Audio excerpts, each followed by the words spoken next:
The world of Roman coinage is both daunting and exciting, a plethora of information which ensures that you always have something to do, but can also make it quite difficult to study, as it may seem that despite learning hundreds of new facts, you still seem to know nothing.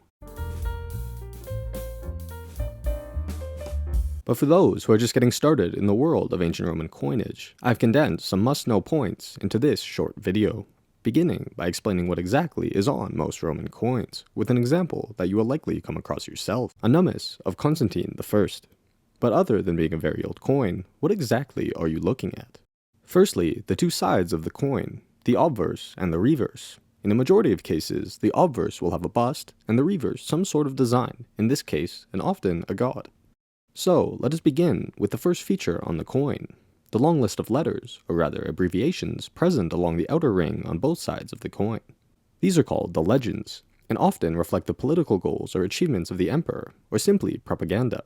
In this case, the obverse legend reads, Imp, Constantinus, Avg, or Imperator, meaning the supreme military commander, Constantine, the name of the man on the coin, Augustus, meaning emperor. So, Imperator, Constantine, Augustus. And don't worry, there are many great sites for understanding and reading these abbreviations, such as Forum Ancient Coins. Next, the very intriguing bust. On coinage from the Roman Empire, this will almost always depict the emperor, usually depicting them wearing some sort of telling attire. In this case, the emperor, who we now know to be Constantine I, in military attire, wearing a laurel crown, highlighting the military focus of Constantine's reign. Next is the reverse of the coin. Similarly to the obverse, there's the legend, and then the striking figure in the center of the coin. In this case, that figure is Sol, the Roman sun god, holding a globe in one hand and dressed with a cape, which, as stated, is something that you become accustomed to seeing on many issues of Roman coinage, the representation of gods and goddesses, usually in place as some sort of propaganda. This was due to the fact that the Romans loved to connect state to religion, and in most cases, there weren't even lines to discern between the two. The next attribute is the odd-looking letters on either side of Sol. These are noted as the field letters, in this case a T and an F. These are found commonly on later Roman coinage and are used to distinguish workshops within a mint, and potentially abbreviations for common sayings. Simply, however, these marks will allow you to gauge a more precise idea of where the coin was minted. However, this leads to the mint mark itself, which is the short abbreviation under Sol, in this case 3 letters, BTR. This is the mint mark of the coin itself. In this case, the Treasury Mint, located in modern-day Germany. And on a quick note, the space between these things is called the field of the coin. Following this, you should understand the basics of Roman coinage denominations, which can be both simple and a little confusing. So, let us begin. Starting with some common denominations from the Roman Republic, such as the silver denarius, and bronze as, semis, trians, quadrans, sextans, and uncia, which can be discerned most easily through their size, weight, and composition. However, before we move on to coins of the Roman Empire, a quick note on the Roman sestertius. In most cases, when you hear this term, it is regarding the large bronze coin from the empire. However, in some cases, this is the term used to address a small silver coin from the Roman Republic, a coin which is very similar in appearance to the denarius, but smaller in size. Now, onto common denominations from the Roman Empire, and increasing values for silver, bronze, and gold. In silver, expect to see the quinarius, denarius, and antoninianus, and in bronze, the quadrans, semis, as, dupondus, and sestertius. And lastly, in gold, the quinarius, and of course, the famous aureus. And here is a chart which represents how most of these denominations equate to one another, such that 1 aureus is equal to 1600 quadrans. Do, however, expect to be a little more confused when looking at areas of Roman conquest and in the later empire, where you find Roman coinage that may represent the same denomination, but differ greatly in things such as size and weight, or coins that are entirely different from their counterparts. Firstly, provincial coinage.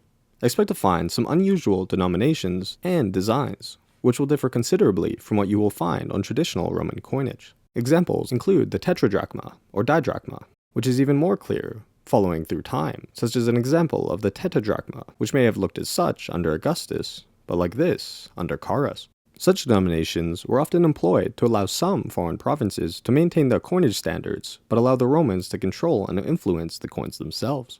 Or for entirely separate reasons, such as Egypt, where it was illegal to use foreign currency, yet the denarius and tetradrachma could be completely interchangeable. Think Cuban tourist dollars for a modern example. and expect similar encounters in the later Roman Empire, where you encounter denominations such as the phallus, which may be big or small, or appear silver or bronze, or the siliqua in Argentinius, which may have been smaller than other coins, but still had more buying power due to their unusually high silver contents, which often resulted in the coins being hoarded or clipped, clipping being the subtle, or sometimes not so subtle, removal of the outer portion of a coin, done to collect smaller fractions of the metal to sell. Likewise, it is important to remember that often the later in history a Roman coin is from, the more likely its appearance is to change, usually in the terms of size, composition, and sometimes even style. Take the Antoninianus, for example. An example here under Caracalla, compared to Tetricus II. Same denomination, but much different in size, composition, and even artistic merit, due to the rapid inflation and instability of the later Roman Empire. Now, I understand that this can make understanding what a Roman coin is supposed to look like a little confusing, and is something very niche to ancient coins. So, remember that ancient coins were handmade, produced in a variety of periods and in many places, which result in discrepancies between nearly every coin, and in some cases, quite notable differences. Take the Republican as, for example. Despite looking similar, these three examples weighed 25 grams, 46 grams, and 33 grams respectively, yet are all completely fine coins. So remember to note that there is no fixed weight standard for ancient coins, but they will follow an overall pattern.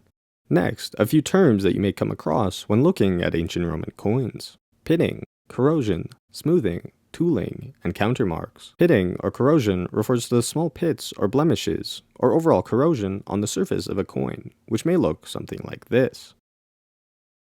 Smoothing refers to the mechanical smoothing in the fields of a coin in an attempt to hide blemishes or make the coin more appealing overall.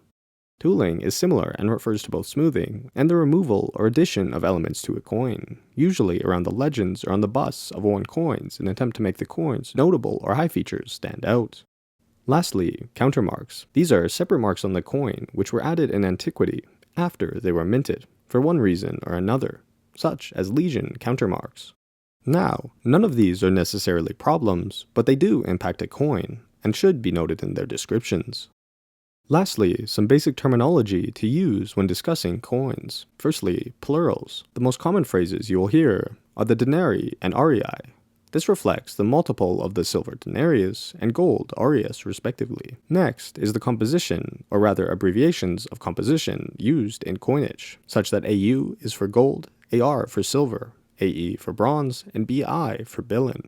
Anyhow, that should do it for this video. If you are new to ancient Roman coins, I hope this video helped, or at least made things a little more clear. And as one last tip, don't be afraid to ask others in the community for help. As Socrates once stated, the only true wisdom is knowing you know nothing. If you have any further questions or would like a more in-depth video on similar topics, let me know in the comments below. And make sure you like and subscribe for future content. And if you can't wait, check out Classical Numismatics' channel, where he excellently discusses various similar topics.